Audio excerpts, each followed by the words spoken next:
بسم اللہ الرحمن الرحیم۔ ہم نے اپنے پچھلے سیشن میں ٹائم مینجمنٹ سکلز کے بارے میں بات کی۔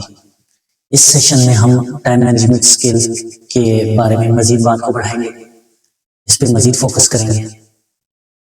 جب ہم ٹائم مینجمنٹ کے بارے میں بات کرتے ہیں تو ہم عام طور پہ تین اوقات، تین ٹائمز کے بارے میں بات کر رہے ہوتے ہیں۔ ایک تو پاسٹ کا زمانہ ہوتا ہے، ایک پریزنٹ اور ایک فیوچر۔ جب ہم نے ٹائم مینج کرنا ہے، ٹائم مینجمنٹ کرنی ہے، تو اس میں ہمارا فوکس کس پہ ہونا چاہیے؟ اوبویسلی اس میں ہمارا فوکس پریزنٹ پہ ہونا چاہیے۔ لیکن جنرلی ہم جو غلطی کرتے ہیں، عام انسان جو غلطی کرتے ہیں، وہ ان انٹینشنلی ان کا فوکس جو ہوتا ہے وہ تو یا تو پاسٹ پہ ہوتا ہے یا فیوچر پہ ہوتا ہے، کیونکہ انسانی فطرت ہے کہ انسان خوابوں میں رہنا پسند کرتا ہے۔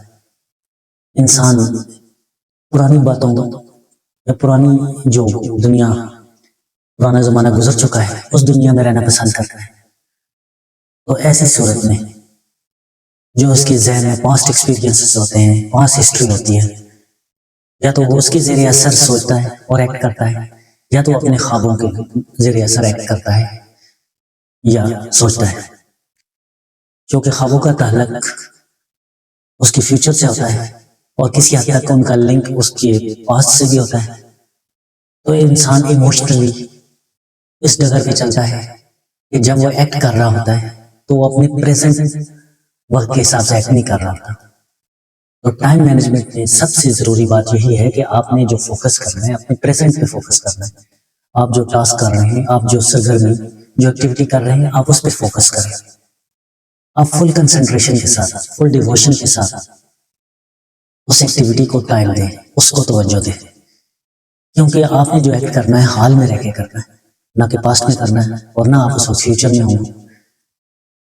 پاسٹ اور فیوچر کا آپ کے اس وقت کے ایکٹ کے ساتھ اتنا ہی تعلق ہوتا ہے کہ آپ پاسٹ کے ایکسپیرینس کو مد نظر رکھیں اور فیوچر کی پلاننگ کو مد نظر رکھیں۔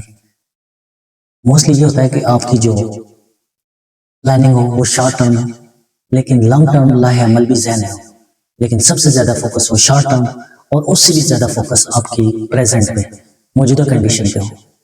مثلاً آپ کوئی کام کر رہے ہیں، اسٹڈی کر رہے ہیں، کوئی ٹاسک آپ کو اسائن ہوئی، تو آپ کا فوکس اس ٹاسک پہ ہونا چاہیے، نہ کہ آپ اس وقت فکر میں ہوں، کسی پاسٹ سچویشن کی فکر میں ہوں، یا آنے والے دور کا کوئی خدشہ آپ کے ذہن میں ہے جس نے آپ کو لپیٹ میں لے کے رکھا ہو۔ تو یہ سچویشن آپ کے موجودہ حال، پریزنٹ کی جو ٹاسک ہے، اس کو بھی خراب کر سکتی ہے۔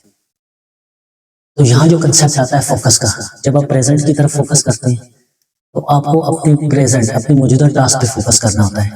یہاں جو سائنس آ جاتی ہے فوکس مینجمنٹ، کہ آپ نے اپنی فوکس یا کنسنٹریشن کو کتنا بڑھانا ہے۔ ٹائم مینجمنٹ کے ساتھ آپ کی فوکس، آپ کے کنسنٹریشن کا بہت گہرا تعلق ہے۔ اسی کے ساتھ ایک اور سائنس ریلیٹڈ ہے جسے برین مینجمنٹ سائنس کہا جاتا ہے، مائنڈ مینجمنٹ سائنس کہا جاتا ہے۔ آپ اپنے مائنڈ کو اس طرح مینج کریں کہ وہ آپ کے پریزنٹ پہ فوکس ہو، وہ آپ کی موجودہ ایکٹیویٹی پہ فوکس ہو۔ تو اس طرح آپ، یہ ہوگا کہ آپ کی کنسنٹریشن لیول بڑھے گا۔ جب کنسنٹریشن لیول بڑھے گا تو آپ کی اس کام میں، اس ایکٹیویٹی میں آپ کی پرفارمنس بڑھے گی، اور یہی سکل زندگی میں ہر جگہ آپ کے کام آئے گی۔ کیونکہ جب آپ حال میں جینا سیکھ لیتے ہیں تو ماضی اور فیوچر یعنی مستقبل آپ کا ہی ہوتا ہے۔